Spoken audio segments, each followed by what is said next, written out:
All right. So we got these are the Winchesters. This is the Hornadies. This is the Sierra Gold Medal Match. What's going on, YouTube? All right, today I got for you is the AR10 that I just finished. I give you a little end to end here.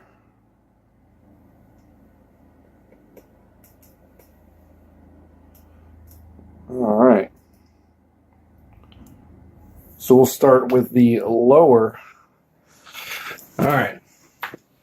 So I put this thing together as kind of a lower end AR10, and I wanted to see what kind of accuracy, what kind of reliability I could get out of it. So I built the entire lower receiver only because I didn't want to buy a factory lower receiver because I wasn't going to use the grip, the stock, the trigger. I was just going to change it. So this is the Luth AR stock, adjustable cheek riser, fully adjustable like stock. It's fantastic.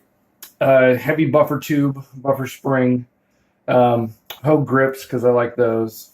The trigger, I went with a 3-pound velocity trigger.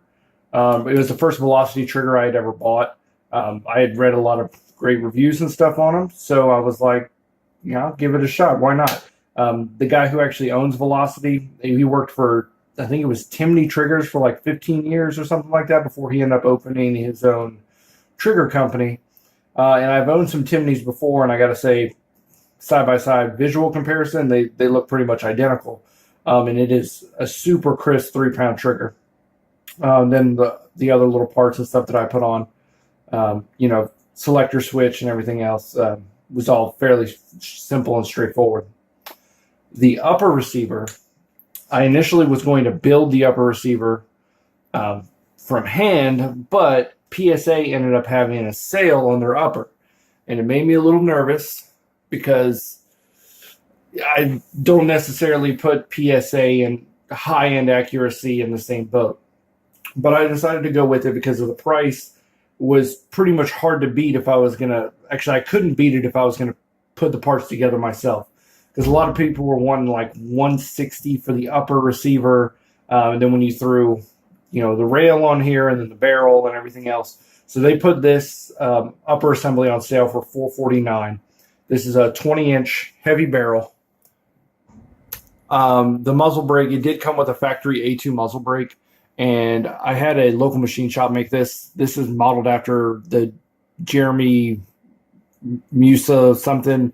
That shooter. I can never pronounce his last name. But they don't make his in stainless steel, and I wanted something in stainless. So a machine shop made me this for like $25, and it worked fantastic.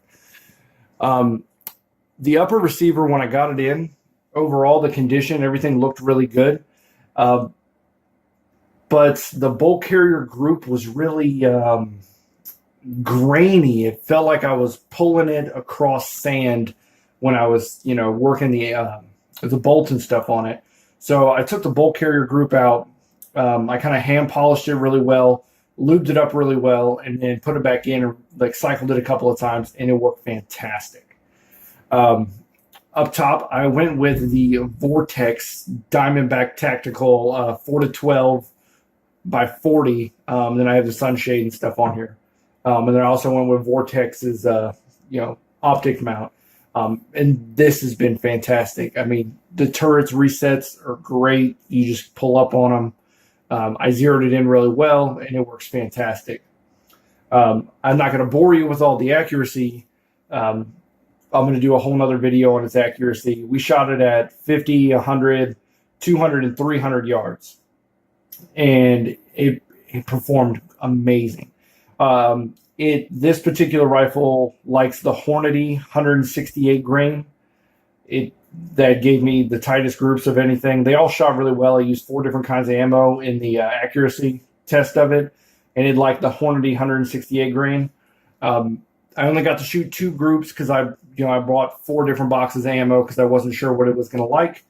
And I only got to shoot 2 groups with the Hornadies in here. It shot a 0.9-inch group and a 1.1-inch group just off of the bipod. So I don't ever really use a lead sled to get accuracy because I want to be able to do real world application. I'm not going to put a gun in a lead sled every time I go to shoot it. So off of the bipod, 0.9, 1.1, definitely respectable accuracy from it. And I could get that. I'm sure I could get that farther down. I wasn't really taking my time and, shooting. Like, I was dialing it in, but I wasn't really taking time and everything else. So I could probably shooting it from like my shoulder, I could probably shoot it at a 0.7, 0.8 inch group.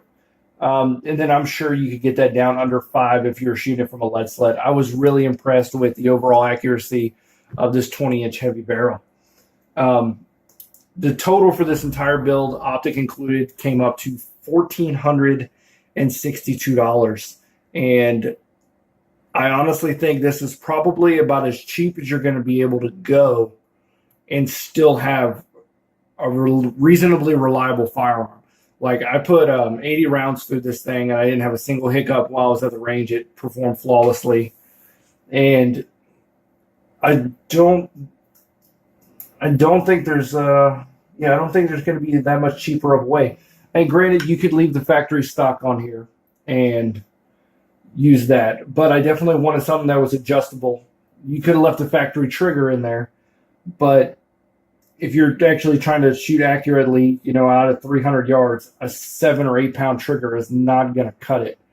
I couldn't say you could not go with the bipod. That'll save you with the M-lock adapter, and this is a Harris bipod. Yeah, that would save you $100 there. And then, the optic, will range. You could go with the cheaper optic and stuff. I've had a lot of great success with all the Vortex optics. I mean, this is the Spark. I've got multiple of the Vortexes, and they all work fantastic, and I've never had any issues. And Vortex has a lifetime warranty. There'll be a link in the description for the accuracy video where you can see more of it actually shooting and performing. I mean, we shot it out to 300 yards, and I did a 3-inch group at 300 yards with the last 5 rounds I had of the day in it, and I'd say that's very, very respectable. Out of I don't want to say budget AR10 because I hate saying budget and firearms in the same thing, but for a lower end, cost efficient AR10, because they can be thousands and thousands of dollars, I think the fit and finish, this gun looks great. It performs flawlessly, and it is deadly accurate. If you guys have any suggestions on how you might have changed the build a little bit, I would say maybe a nickel boron bolt carrier group. They didn't have any in stock when I bought the upper, or I might have upgraded. I think that's about maybe the only thing I would have done differently. And if I didn't buy the complete upper, I probably would have went with a different barrel. But since it came with the upper, and at $449, when you include the price of the upper parts kit, the upper receiver, and the rail, you're going to hit $449 there. So you pretty much get a free barrel.